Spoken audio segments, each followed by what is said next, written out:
নিয়ে আলোচনা হয়েছে। তাদের একাধিক দাবি মেনেও নিয়েছে সরকার। তবে তাদের দাবি মতো কর্মক্ষেত্রে সুরক্ষার ব্যবস্থা না হলে ও নির্যাতিতার ন্যায় বিচার না হওয়া পর্যন্ত আন্দোলন চলবে বলে জানিয়েছেন তারা।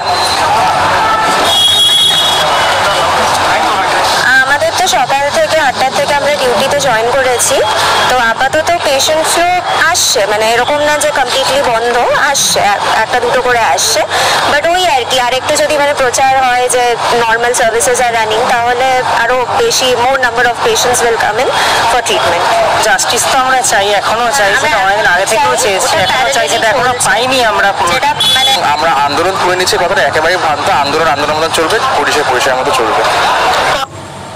কলেজের গেটের বাইরে অবস্থান কর্মসূচি শুরু করেন ছাত্রীদের একাংশ। যদিও অধ্যাপক শ্যামল সাঁতরার দাবি, ওই ছাত্রীরা গত 1 মাস ধরে ক্লাসে অস্বাস্থ্যকর পরিবেশ তৈরি করছিল, তাই তাদের ক্লাসে ঢুকতে নিষেধ করা হয়েছে। কলেজের ভারপ্রাপ্ত অধ্যক্ষ দেবব্রত মুখোপাধ্যায় সমস্যা মিটিয়ে আজ থেকেই ওই ছাত্রীদের ক্লাসে ফেরানোর ব্যবস্থা করবেন বলে জানিয়েছেন। যে আরজিকরের ঘটনা ঘটেছে আমরা প্রত্যেকেই দেখেছি।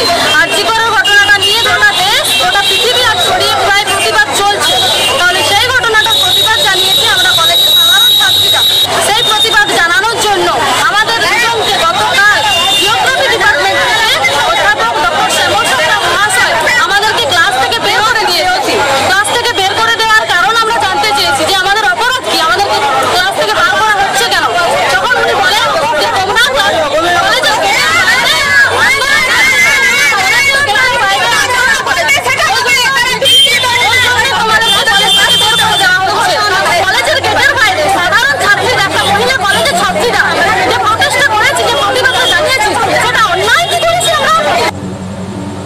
দেওয়া নিয়ে আলোচনা হয়েছে। তাদের একাধিক দাবি মেনেও নিয়েছে সরকার। তবে তাদের দাবি মতো কর্মক্ষেত্রে সুরক্ষার ব্যবস্থা না হলে ও নির্যাতিতার ন্যায় বিচার না হওয়া পর্যন্ত আন্দোলন চলবে বলে জানিয়েছেন তারা। আমাদের তো সকাল থেকে 8টার থেকে আমরা ডিউটিতে জয়েন করেছি। তো আপাতত পেশেন্ট ফ্লো আসছে, মানে এরকম না যে কমপ্লিটলি বন্ধ, আসছে একটা দুটো করে আসছে। বাট ওই আর কি, আরেকটু যদি মানে প্রচার হয় যে নর্মাল সার্ভিসেস আর রানিং, তাহলে আরো বেশি more number of patients will come in for treatment.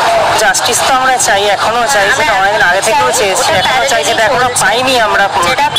আমরা আন্দোলন করে নিচ্ছি, কথাটা একেবারে ভ্রান্ত। আন্দোলনের মতো চলবে, পরিষেবার মতো চলবে। কলেজের গেটের বাইরে অবস্থান কর্মসূচি শুরু করেন ছাত্রীদের একাংশ। যদিও অধ্যাপক শ্যামল সাঁতরার দাবি, ওই ছাত্রীরা গত 1 মাস ধরে ক্লাসে অস্বাস্থ্যকর পরিবেশ তৈরি করছিল, তাই তাদের ক্লাসে ঢুকতে নিষেধ করা হয়েছে। কলেজের ভারপ্রাপ্ত অধ্যক্ষ দেবব্রত মুখোপাধ্যায় সমস্যা মিটিয়ে আজ থেকেই ওই ছাত্রীদের ক্লাসে ফেরানোর ব্যবস্থা করবেন বলে জানিয়েছেন। যে আরজিকরের ঘটনা ঘটেছে আমরা প্রত্যেকেই দেখেছি। আরজিকরের